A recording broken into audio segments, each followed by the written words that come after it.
So I ended up making a liar out of myself last time and did not get through 2 examples. I do want to do one more because we haven't looked at a decay problem in this context. And then we'll be at the end of the chapter, and you can go ahead and do your MyMathLab stuff and be ready for the test. First, before we start, there are a couple problems in this section that deal with something called Newton's law of cooling. It's similar to exponential. Well, it's just sort of a special case of exponential growth or decay. It's kind of interesting, but it's not really necessary. So go ahead and skip those couple problems. I'm not sure which ones they are. There'll be probably about 3 or 4 problems from the end of the assignment. So let's look at one more. We did a depreciation problem.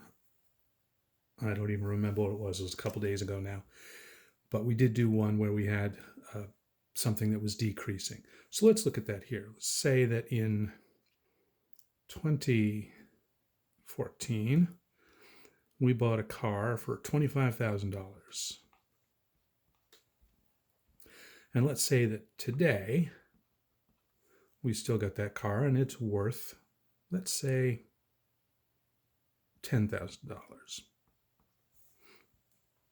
I would like to know if I keep that car another 5 years, so to 2025, I'd like to know how much that car is going to be worth.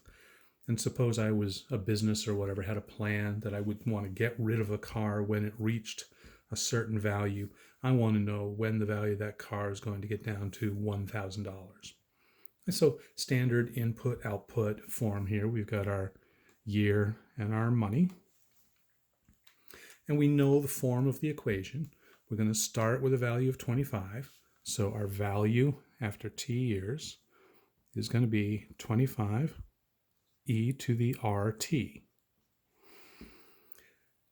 And we also know that after 6 years, the value of the car had dropped to 10.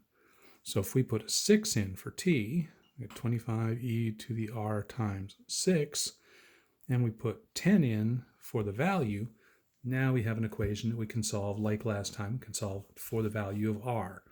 And it's going to be the same as last time. We're going to divide both sides by 25. So we'll get 10 over 25 equals e to the r times 6, or 6 times r, doesn't matter. Then we're going to do the natural log of both sides.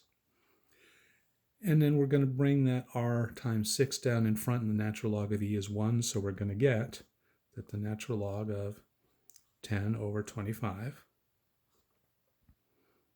is equal to 6 times r. And then we're going to divide both sides by 6. And that's what we're after. Our rate is the natural log of 10 over 25 divided by 6. Now remember, there's a shortcut for that. It's just going to be the natural log of new value over original value divided by the time period, so the 6 years that have passed.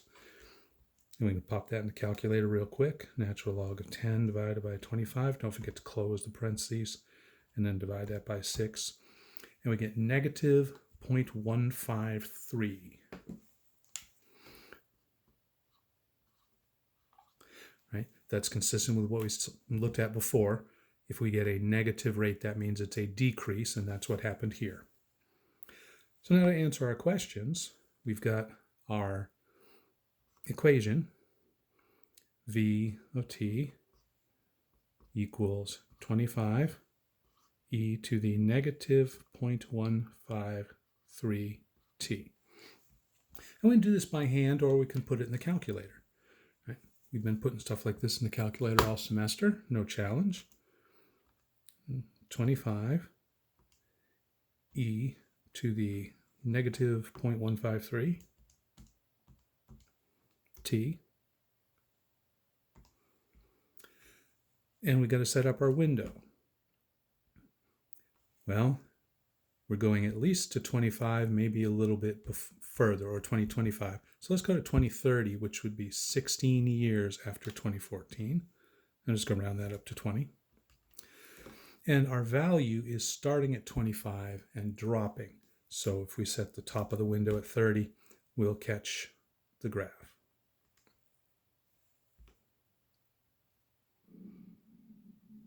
So we can see the value of the car decreasing more rapidly at first and then leveling off.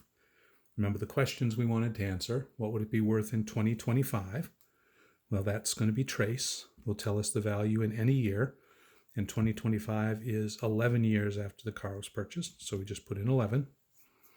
You'll see that it'll be worth $4,000, right? Because the numbers that we put in, our Y values are in thousands. So we get 4.6. So it's going to be worth $4,600.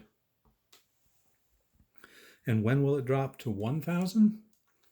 That's another one of those. Go to Y equals, put in the number for Y2. We want to know when it hits 1,000. And then we just look for where those graphs intersect. And it looks like I set the window just about right. Looks like we hit those graphs hit each other right by the edge of the window. Second trace 5, enter, enter, enter.